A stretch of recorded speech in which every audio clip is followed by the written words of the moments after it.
129 ক্রীড়াবিদকে সম্মাননা ও ক্রীড়া কার্ড তুলে দিলেন প্রধানমন্ত্রী। 30 এপ্রিল সিলেট থেকে নতুন করে স্পোর্টস শুরু, খেলোয়াড়দের রাজনীতিতে না জড়ানোর আহ্বান। স্থানীয় নির্বাচনেও জনগণের আস্থার প্রতিফলন ঘটবে প্রত্যাশা বিএনপির। দলীয় প্রতীক বাদ দিলে তৃণমূলের শক্তি যাচাইয়ের সময় নিতে পারে সরকার, মত বিশ্লেষকের। দেশে হঠাৎ হাবের প্রাদুর্ভাব, উপসর্গ নিয়ে বিভিন্ন হাসপাতালে রোগীর চাপ, আক্রান্ত শিশুদের সাধারণ রোগীদের সঙ্গে রেখে চিকিৎসা দেওয়ার অভিযোগ, স্বাস্থ্যবিধি মানার পরামর্শ। অবৈধভাবে জ্বালানি তেল মজুদের সঠিক তথ্য দিলে 1 লাখ টাকা পুরস্কার ঘোষণা। ফিলিং স্টেশনে যানবাহনের সারি, সংকটের ধাক্কা বাণিজ্য ও কৃষি খাতে।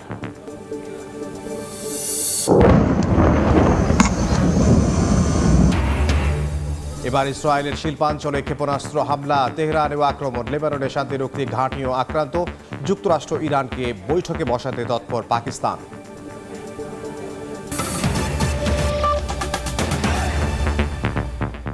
সময় সংবাদের সঙ্গে আছে আমি। পেশাদারিত্বের মোড়কে আনতে আন্তর্জাতিক পদকপ্রাপ্ত 129 জন অ্যাথলিটের হাতে মাসিক 1 লাখ টাকার ক্রীড়া কার্ড তুলে দিলেন প্রধানমন্ত্রী তারেক রহমান। ক্রীড়া হবে পেশা, পরিবার পাবে ভরসা, এই স্লোগানকে সামনে রেখে জাতীয় ক্রীড়াবিদদের মাসিক ভাতার আওতায় আনতে এই কার্যক্রম হাতে নেয় যুব ও ক্রীড়া মন্ত্রণালয়। প্রাথমিক অবস্থায় 2025 সালের ফেব্রুয়ারি থেকে 2026 সাল পর্যন্ত আন্তর্জাতিক অঙ্গনে পদকজয়ী ক্রীড়াবিদদের মধ্যে এই কার্ড বিতরণ করা হলো। 21টি ডিসিপ্লিনের 129 জনকে এই ক্রীড়া কার্ড তুলে দেন প্রধানমন্ত্রী। এছাড়া ব্যক্তিগত এবং দলীয়ভাবে পদকজয়ী অ্যাথলিটদের বিশেষ অর্থ সম্মাননাও দেওয়া হয়। এ সময় ক্রিকেট, ফুটবলের পাশাপাশি অন্য খেলাগুলোকেও সামনে এগিয়ে নেওয়ার প্রতিশ্রুতি দেন তারেক রহমান। এছাড়া পেশাদার ক্রীড়াবিদদের সক্রিয় রাজনীতিতে অংশ না নিতে আহ্বান জানান প্রধানমন্ত্রী।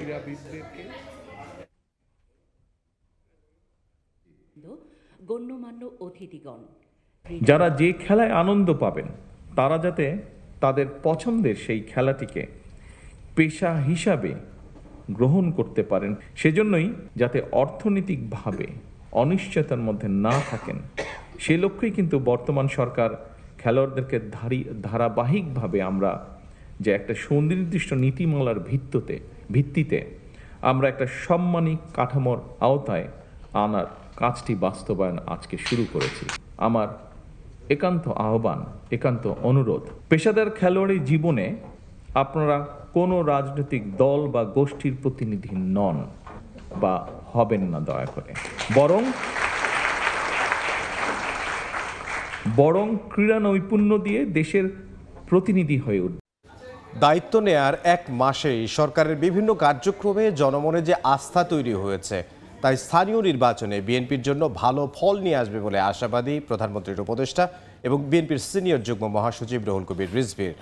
তবে রাজনৈতিক বিশ্লেষকরা মনে করেন দলীয় প্রতীক বাদ দিয়ে স্থানীয় নির্বাচন হওয়া উচিত।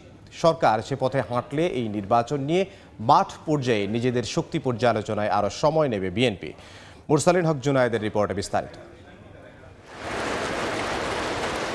ত্রয়োদশ জাতীয় সংসদ নির্বাচনের পর গঠিত সরকার পার করেছে 1 মাসের বেশি সময়। দায়িত্ব পাওয়া মন্ত্রীরা ব্যস্ত নিজ নিজ মন্ত্রণালয়ে, সংসদ অধিবেশনে নতুন বাংলাদেশের বন্দোবস্ত নিয়ে ব্যস্ত নয়া আইন প্রণেতারা।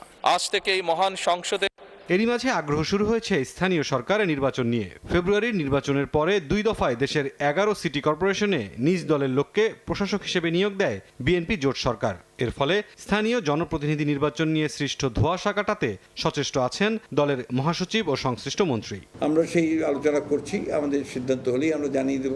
এবছর তো বটেই।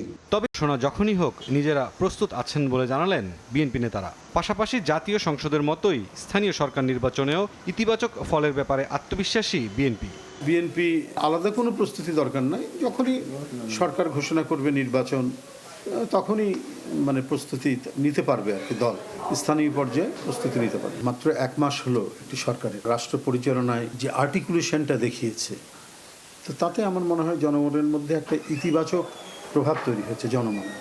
তো সেক্ষেত্রে আমি মনে করি যে স্থানীয় সরকার যে কোনো নির্বাচন, সে পৌরসভা হোক, উপজেলা হোক, তাতে একটা ইতিবাচক প্রভাব পড়বে। দলীয় প্রতীকে স্থানীয় নির্বাচন আয়োজনে রাজনৈতিক পরিপক্কতা এখন অর্জিত হয়নি এমন মন্তব্য করে রাষ্ট্রবিজ্ঞানের এই শিক্ষক বলছেন, নির্দলীয় প্রতীকে নির্বাচন হলে আওয়ামী লীগের অংশগ্রহণ ঠেকানো যাবে না, আর তাই তৃণমূলের শক্তি পর্যালোচনায় সময় নেবে বিএনপি। যে দলীয় প্রতীকে স্থানীয় নির্বাচন, একটা ডেমোক্রেটিক সোসাইটি যখন একটা পরিপক্কতার দিকে যায় ওই পর্যায়ে তখন দলীয় প্রতীকে হইতে পারে। যে বিএনপি হয়তো মাঠের অবস্থা পর্যালোচনা করার পরেই যে তাদের শক্তিটা কীরকম হইতে পারে সেটার একটা অ্যাসেসমেন্ট তারা করবে, এবং করার পরেই হয়তো বা আমার মনে হচ্ছে যে তারা এই নির্বাচনটা দিবে। নির্দলীয় হলে একটা রিস্ক তো থাকবেই, সেটা হলো যে আওয়ামী লীগ বা আওয়ামী লীগের প্রার্থীরা তখন স্থানীয় পরিষদের নির্বাচনে প্রতিদ্বন্দ্বিতা করবে। আপনি তো তাদের না করবেন কিভাবে? তবে সাধারণ মানুষের কাছে সরকারি সেবা নিরবিচ্ছিন্ন করতে স্থানীয় সরকার নির্বাচন নিয়ে বিলম্ব করা যাবে না বলে মত এই বিশ্লেষকের। খুব দ্রুত স্থানীয় সরকার নির্বাচন হওয়া দরকার। মুরসালিন হক জুনায়েদ, সময় সংবাদ, ঢাকা। সারা দেশে হামের প্রাদুর্ভাব দেখা দিয়েছে, এতে বেশি আক্রান্ত হচ্ছে শিশুরা। চলতি মাসে 500-র বেশি রোগী সংক্রামক হাসপাতালে চিকিৎসা নিয়েছে বলে জানিয়েছেন চিকিৎসকরা। এ পর্যন্ত হামে মৃত্যু হয়েছে 20 জনের। বর্তমানে সংক্রামক ব্যাধি হাসপাতালে শতাধিক রোগী ভর্তি আছে। নিয়মিত টিকা না পাওয়াতেই এই রোগের প্রাদুর্ভাব বলে জানিয়েছেন চিকিৎসকরা। চলতি বছরের প্রথম 3 মাসেই বরিশাল বিভাগে আক্রান্ত হয়েছে 130 জন, যার মধ্যে শের-ই বাংলা মেডিকেল কলেজ হাসপাতালে চিকিৎসা নিয়েছে 89 জন। 78 শয্যার শিশু ওয়ার্ডে চিকিৎসা নিচ্ছে 196 জন। রোগীর স্বজনদের অভিযোগ, হামসহ সব ধরনের রোগে আক্রান্তদের রাখা হচ্ছে একসঙ্গে। রাজশাহী বিভাগে 29 মার্চ পর্যন্ত 230 জন এই রোগে আক্রান্ত হয়েছেন। মারা গেছেন 3 জন। পাবনায় চলতি বছরের জানুয়ারি থেকে এখন পর্যন্ত 1.5 শতাধিক রোগী চিকিৎসা নিলেও বর্তমানে ভর্তি রয়েছেন 29 জন। আমরা ঈদের সময় হাসপাতাল আসছিলাম ছেলে নিয়ে, 5টা ইঞ্জেকশন করা হয়েছে। হ্যাঁ, এরপরে ওই 3 জনের মধ্যে কেউ টাইফয়েড হামে আক্রান্ত ছিল, এই থেকে এই পোলা আমার এই অবস্থা। আমাদের এখানে হামের রোগীর জন্য আমরা সম্পূর্ণ আলাদা আইসোলেশন ওয়ার্ড করেছি এখন একসাথে রাখার আর কোনো সুযোগ নেই। আমরা নিচতলায় 2টা রুম আমরা আইসোলেশন ওয়ার্ড হিসেবে আমরা ওখানে ডিক্লেয়ার করেছি। ওখানেই হামের রোগীদেরকে যখনই শনাক্ত করা হয় বা সাসপেক্টেড হাম থাকে তখনই আমরা ওখানে শিফট করার জন্য আমাদের নির্দেশনা আছে। এই মুহূর্তে সংক্রামক ব্যাধি হাসপাতালগুলোতে রয়েছেন আমাদের সহকর্মীরা। রাজধানীতে আছেন সহকর্মী মনির হুসাইন, চট্টগ্রামে শফিকুল আলম এবং রাজশাহীতে আছেন মওদুদ রানা। আমরা শুরুতেই যাব মনিরের কাছে। মনির, দেশব্যাপী হামে আক্রান্ত রোগীর যে প্রাদুর্ভাব, সেই হামের প্রাদুর্ভাব কিন্তু বাড়ছে। আমরা এই মুহূর্তে আছি রাজধানীর সংক্রামক ব্যাধি হাসপাতালে। এই হাসপাতালে প্রায় বর্তমানে শতাধিক হামে আক্রান্ত রোগী ভর্তি রয়েছে। আমরা জানি যে সংক্রামক ব্যাধি হাসপাতাল 100 শয্যার হাসপাতাল, তবে যেহেতু শতাধিক শুধু হামের রোগী এবং পাশাপাশি যে অন্যান্য যে সংক্রামক রোগী যারা রয়েছেন তারাও ভর্তি আছেন, সেই ক্ষেত্রে এখানে যে নির্দিষ্ট যে বেড সেটি ছাড়াও বাইরের যে ফ্লোরিং, সেই ফ্লোরিং করেও চিকিৎসা দিতে হচ্ছে। এবং আমরা আসলে আজকে হাসপাতাল কর্তৃপক্ষের সঙ্গে কথা বলেছি এবং তারা যেটি জানিয়েছে, শুধু চলতি বছর অর্থাৎ জানুয়ারি থেকে মার্চ পর্যন্ত প্রায় 6 শতাধিক হামের রোগী এখানে চিকিৎসা নিয়েছেন এবং তার মধ্যে শুধু চলতি অর্থাৎ মার্চ মাসেই চিকিৎসা নিয়েছেন 500 জন এবং এদের মধ্যে অর্থাৎ চলতি বছর 22টি শিশু এই হামে আক্রান্ত হয়ে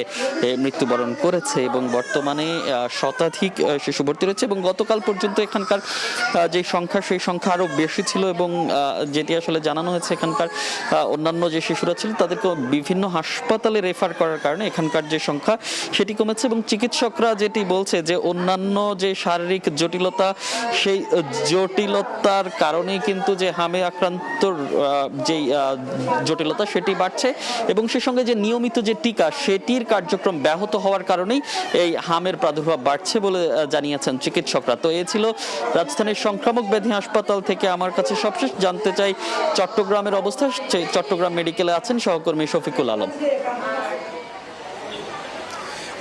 চট্টগ্রাম মেডিকেল কলেজ হাসপাতালে আসলে যারা হামের রোগী তাদের জন্য আলাদা একটি কর্নার খোলা হয়েছে। এটি আমার বাম পাশে, এটি হচ্ছে এখানে আলাদা কর্নার খোলা হয়েছে। এখানে প্রায় 18 জনের মতো নানা শিশু রয়েছে, তারা এখানে ভেতরে কিন্তু তাদের চিকিৎসা দেওয়া হচ্ছে।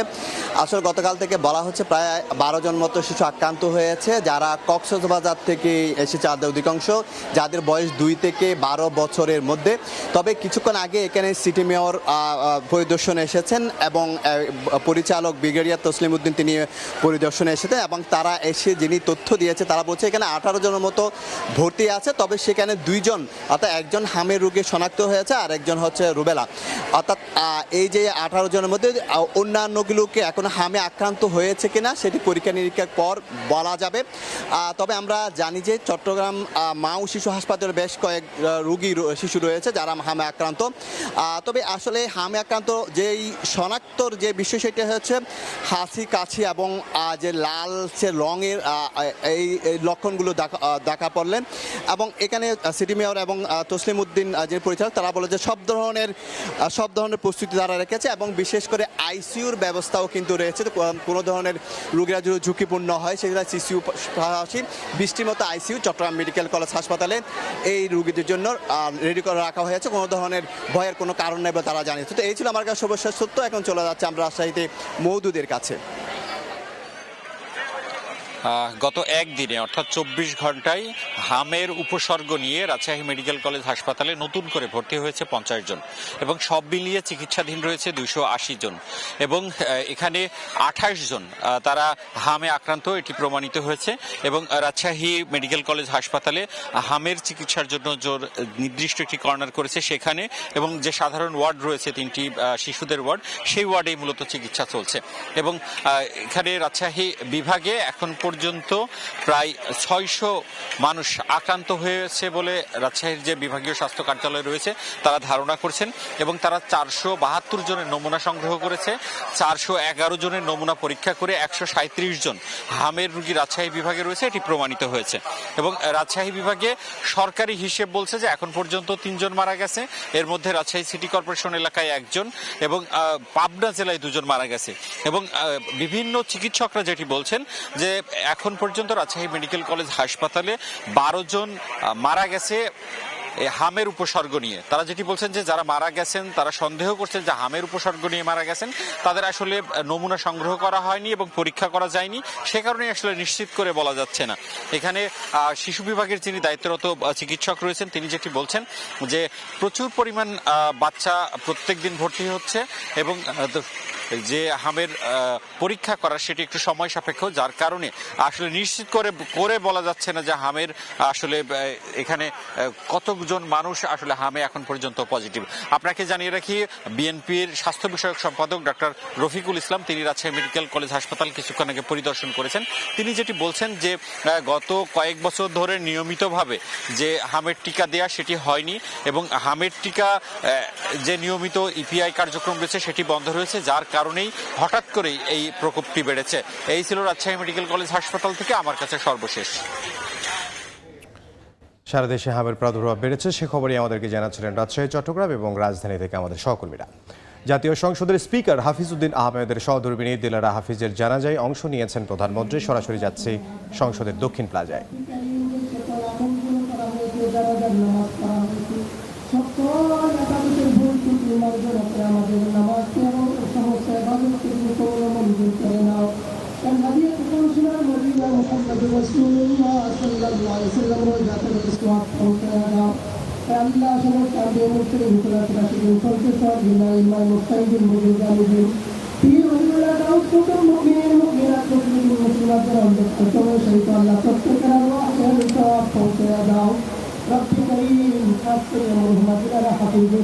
জীবনের অন্যায় অপরাধগুলো মাফ করে দাও, তার কবর থেকে জান্নাতের বাগান বানিয়ে দিও, জান্নাতে সর্বোচ্চ মাকামের পরীক্ষার দিয়ে দিও আল্লাহ। রব্বি কারীম কবরের মধ্যে নতুন প্রশ্ন খাওয়ার ব্যবসার জন্য সহজ করে দিও। আর আল্লাহ আমি বিশেষভাবে রব্বি কারীম আমরা আমাদের মাননীয় সাবেক রাষ্ট্রপতি মরহুম জিয়াউর রহমান আল্লাহ তাদের মাত্রার জন্য আল্লাহ সাবেক প্রধানমন্ত্রী কেন্দ্রের দেশ মুক্তি বেগম খালেদা জিয়া তাদের সেবা সহ পরিপূর্ণ এই সকল ইন্তকাল করেছে।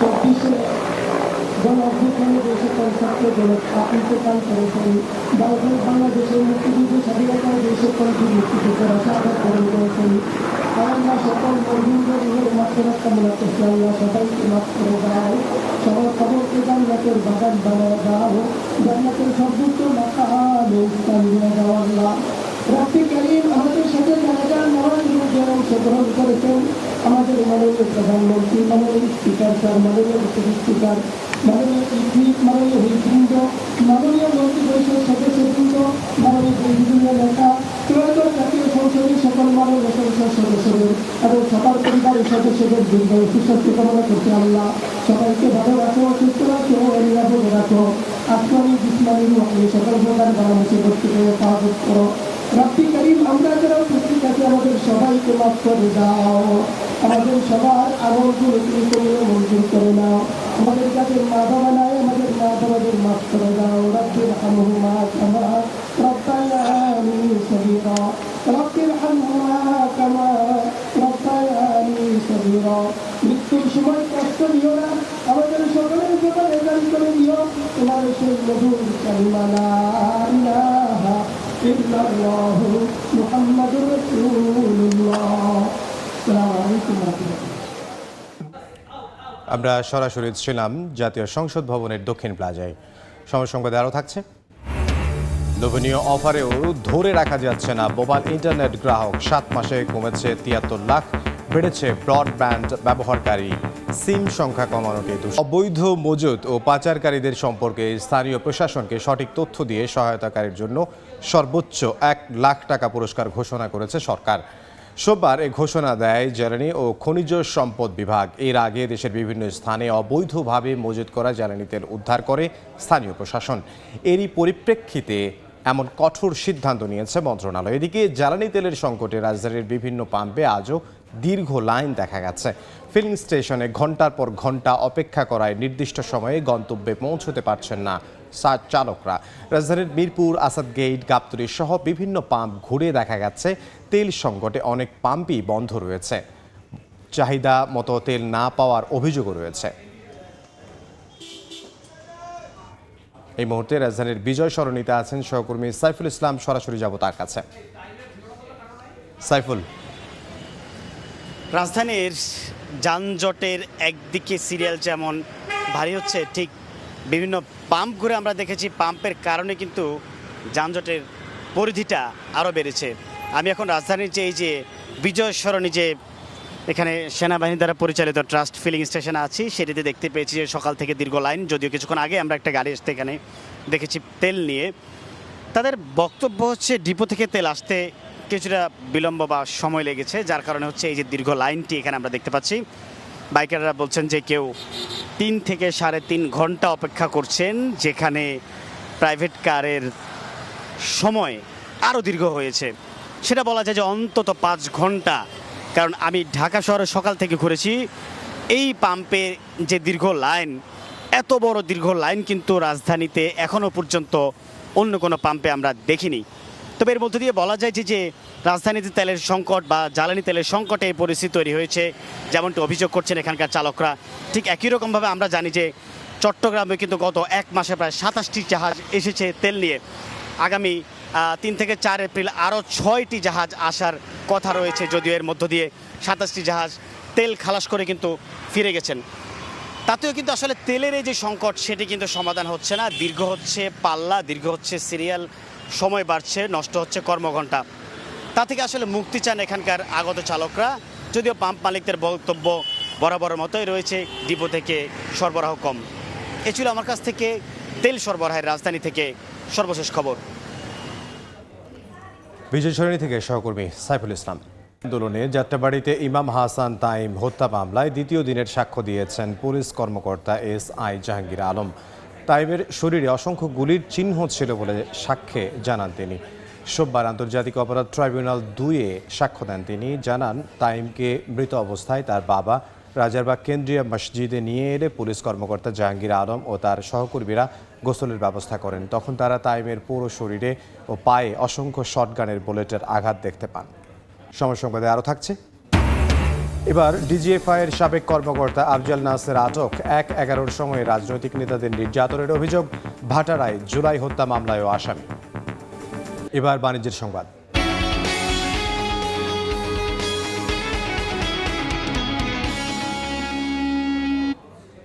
ইন্টারনেটের লোভনীয় অফারের প্রচারণা চালিয়েও গ্রাহক ধরে রাখতে পারছে না মোবাইল অপারেটররা। গেল জুলাই থেকে জানুয়ারি পর্যন্ত 7 মাসে গ্রাহক কমেছে 73 লাখ। তবে উল্টো চিত্র ব্রডব্যান্ড সংযোগে। এ সময়ে ব্যবহারকারী বেড়েছে 3 লাখ। মোবাইল ইন্টারনেটের গ্রাহক কমার পেছনে সিম সংখ্যা 10টিতে নামানোকে দায়ী করছে অপারেটররা। শুভ খানের রিপোর্ট। নতুন সিম চালু করলেই 4 জিবি ডাটা সঙ্গে মিনিট অফার আছে, ফ্যামিলি প্যাকও। 30 দিন মেয়াদে 798 টাকায় 85 জিবি ডাটা নিয়ে সাজানো হয়েছে সুপার ইন্টারনেট প্যাক। লোভনীয় এমন অফারে গ্রাহক টানার চেষ্টায় মোবাইল অপারেটররা। তবে বাস্তব চিত্র ভিন্ন। গেল জুনে টেলিকম খাতে স্বচ্ছতা ও অপরাধ নিয়ন্ত্রণে ব্যক্তিগত সিম ব্যবহারের সীমা 15 থেকে 10টিতে নামায় সরকার। এরপর থেকেই কমছে মোবাইল ইন্টারনেট গ্রাহক সংখ্যা। বিটিআরসির তথ্য বলছে 2025-এর জুলাইয়ে দেশে মোবাইল ইন্টারনেট গ্রাহক ছিল 12 কোটি 15 লাখ। 7 মাসে 73 লাখ গ্রাহক কমে এই সংখ্যা দাঁড়ায় 11 কোটি 42 লাখে। এ পরিস্থিতির জন্য ডাটা ব্যবহারের খরচ বেড়ে যাওয়ার অভিযোগ গ্রাহকের। ডাটার ভ্যালিডিটি অনেক কম থাকে কিন্তু প্রাইস অনেক বেশি। স্টুডেন্ট ফ্রেন্ডলি ডাটা প্যাকেজ বা এটার ভ্যালিডিটি একটু যদি বেশি থাকতো। ডাটা প্যাকেজের প্রাইস অনেক বেড়ে গেছে, প্রাইসটা এখন আরো কম হইলে আমাদের জন্য ভালো হতো। যদিও ইন্টারনেট গ্রাহক কমার প্রভাব পড়েনি বড় দুই অপারেটর গ্রামীণফোন ও রবি রায়ে। পুঁজিবাজারে তালিকাভুক্ত গ্রামীণফোন বলছে 2025 সালের চতুর্থ প্রান্তিকে মোট 3,858 কোটি টাকা আয় করেছে তারা, যা 2024 সালের একই সময়ের তুলনায় 3.3% বেশি। একই সময়ে রবি কর পরবর্তী মুনাফা করেছে 311 কোটি 90 লাখ টাকা। গ্রাহক সংখ্যা কমছে, ওভারঅল বিবেচনায় কিন্তু দাম বাড়ানোর আসলে কোনো প্রশ্নে আসে না। অ্যাফোর্ডেবল একটা রেঞ্জের মধ্যে কাউকে আমরা বান্ডেল প্যাক দিতে পারি, সার্ভিসে দিতে পারি, আমরা সেভাবে চেষ্টা করে যাচ্ছি। মোবাইল অপারেটররা গ্রাহক হারালেও ভিন্ন চিত্র ব্রডব্যান্ড সেবায়। সেখানে ইন্টারনেট গ্রাহক বেড়েছে প্রায় 3 লাখ। দেশে বর্তমানে ব্রডব্যান্ড ইন্টারনেট ব্যবহারকারী 1 কোটি 47 লাখ। 100% আইএসপি 500 টাকায় 20 থেকে 30 MBPS এর প্যাকেজ মার্কেটে প্রোভাইড করে থাকছে। গ্রাহককে একটু বাড়তি সুযোগ সুবিধা কিভাবে দেওয়া যেতে পারে এই জায়গায় সবসময় সচেতনভাবে ভূমিকা পালন করছি। টেলিকম খাতে 4 প্রতিষ্ঠান মোবাইল ইন্টারনেট সেবা দেয়, আর ব্রডব্যান্ড সেবায় আছে অন্তত 3000 আইএসপি। শুভ খান, সময় সংবাদ, ঢাকা। এবার আটক হলেন 1/11-র সময়ে আয়োজিত ডিজিএফআই এর সাবেক কর্মকর্তা বরখাস্ত লেফটেন্যান্ট কর্নেল মোহাম্মদ আফজাল নাসের। মধ্যরাতে রাজধানীর মিরপুর DOHS এলাকা থেকে তাকে আটক করা হয়। আটকের বিষয়টি নিশ্চিত করেছেন ডিবির যুগ্ম কমিশনার উত্তর রবিউল হোসেন ভূঁইয়া। আফজাল নাসের 2006 থেকে 2008 সাল পর্যন্ত ডিজিএফআই এর কর্মকর্তা ছিলেন। 1/11-র সময়ে প্রধানমন্ত্রী তারেক রহমান সহ বিএনপি নেতাদের নির্যাতনে বারবার নাম উঠে আসে তার। ভাটারায় জুলাইয়ে একটি হত্যা মামলাও আছে তার বিরুদ্ধে। এর আগে 3 দিনের ব্যবধানে গ্রেফতার হন 1/11-র সময়ের আলোচিত অবসরপ্রাপ্ত লেফটেন্যান্ট জেনারেল মাসুদ উদ্দিন চৌধুরী ও শেখ মামুন খালেদ। দেখছেন সময় সংবাদ। দেশের বাইরের খবর। ইসরায়েলের শিল্পাঞ্চলে ক্ষেপণাস্ত্র হামলা চালিয়েছে ইরান। তেহরান সহ বিভিন্ন স্থানে যৌথ হামলা অব্যাহত রেখেছে যুক্তরাষ্ট্র ইসরায়েল। স্থানীয় সময় রোববার ইসরায়েলের বিরশেবা এলাকায় নিয়ত হোভাব শিল্পাঞ্চলে ব্যাপক ক্ষেপণাস্ত্র হামলা চালায় ইরান। এই ঘটনায় বেশ কয়েকজন আহত হন। হামলার পরপরই ক্ষতিগ্রস্ত কারখানা থেকে বিপজ্জনক রাসায়নিক ছড়িয়ে পড়ার শঙ্কায় আশেপাশের বাসিন্দাদের সতর্ক থাকতে বলা হয়। পরে ইসরায়েল দাবি করে কারখানা থেকে বিপজ্জনক পদার্থ ছড়ায়নি। এদিন ইসরায়েলের মধ্যাঞ্চলেও ক্ষেপণাস্ত্র ছোড়ে তেহরান। ইয়েমেন থেকে ছোড়া ক্ষেপণাস্ত্র প্রতিহতের দাবি করেছে তেল আবিব। কুয়েত, বাহরাইন, সংযুক্ত আরব আমিরাত সহ উপসাগরীয় দেশগুলোতেও হামলা চালায় ইরান। কুয়েতের প্রতিরক্ষা মন্ত্রণালয় জানায়, গত 24 ঘন্টায় দেশটিকে লক্ষ্য করে 14টি ব্যালিস্টিক ক্ষেপণাস্ত্র ও 12টি ড্রোন ছোড়া হয়েছে। এদিকে ইরানের তেহরান সহ বিভিন্ন এলাকায় আক্রমণ চালিয়েছে ইসরায়েলও। দখলদার বাহিনীর দাবি, অস্ত্র গবেষণা ও উৎপাদন কেন্দ্র লক্ষ্য করে 120টির বেশি ক্ষেপণাস্ত্র ছোড়া হয়। তেহরানে কাতার ভিত্তিক সংবাদ মাধ্যম আল আরাবি টেলিভিশনের কার্যালয়, ইস্পাহানে একটি বিশ্ববিদ্যালয়েও চলে মার্কিন ইসরায়েলি হামলা। তাবরিজে পেট্রোকেমিক্যাল কোম্পানিকেও লক্ষ্যবস্তু করা হয়। হরমুজ প্রণালীতে একটি MQ-9 ড্রোন ধ্বংসের দাবি করেছে ইরানের সামরিক বাহিনী। হরমুজের পাশাপাশি ওমান উপসাগরের পূর্ণ নিয়ন্ত্রণ ইরানের সামরিক বাহিনীর হাতে রয়েছে বলে দাবি করেছে তেহরান। ওই অঞ্চলে মোতায়েনরত মার্কিন বাহিনীর বিরুদ্ধে কঠোর প্রতিশোধের হুঁশিয়ারি দিয়েছে ইরানের নৌবাহিনী। লেবাননেও হামলা অব্যাহত রেখেছে ইসরায়েল। দেশটিতে জাতিসংঘের শান্তিরক্ষী ঘাঁটিতে ইসরায়েলি বাহিনীর হামলার খবর পাওয়া গেছে। লেবাননের দক্ষিণাঞ্চলে সামরিক অভিযান আরও সম্প্রসারণের নির্দেশ দিয়েছেন প্রধানমন্ত্রী বিনিয়ামিন নেতানিয়াহু। চলমান সংঘাত বন্ধে ইসলামাবাদে বৈঠকে বসেন পাকিস্তান, সৌদি আরব, তুরস্ক ও মিশরের পররাষ্ট্রমন্ত্রীরা। ইরান যুদ্ধ বন্ধের উপায় নিয়ে আলোচনা করেন তারা। রোববার পাকিস্তানের পররাষ্ট্রমন্ত্রী ইশাক দার বৈঠক ফলপ্রসূ হয়েছে বলে জানান। একই সঙ্গে শিগগিরই ইসলামাবাদে ইরান ও যুক্তরাষ্ট্রের মধ্যে গুরুত্বপূর্ণ বৈঠক আয়োজন করা হবে বলেও উল্লেখ করেন তিনি।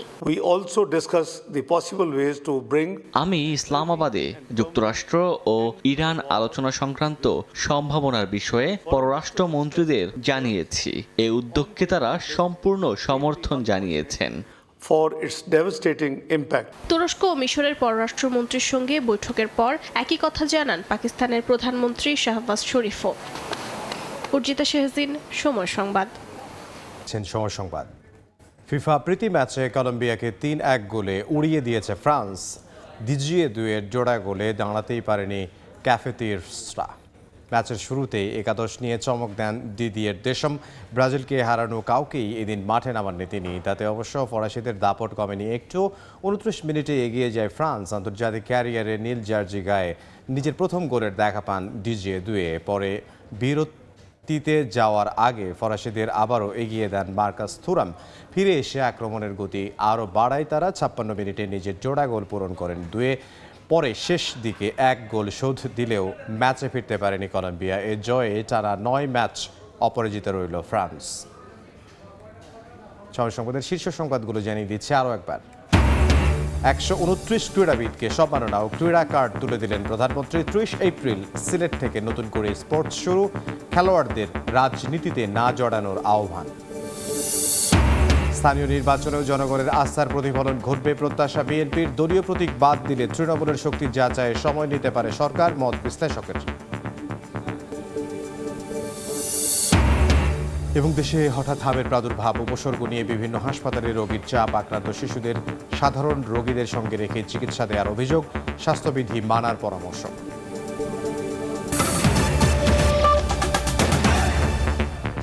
এই ছিল দুপুর 12টার সময় সংবাদে। এরপর খেলার সময় সঙ্গে থাকবেন সহকর্মী মাকসুম আলম খান।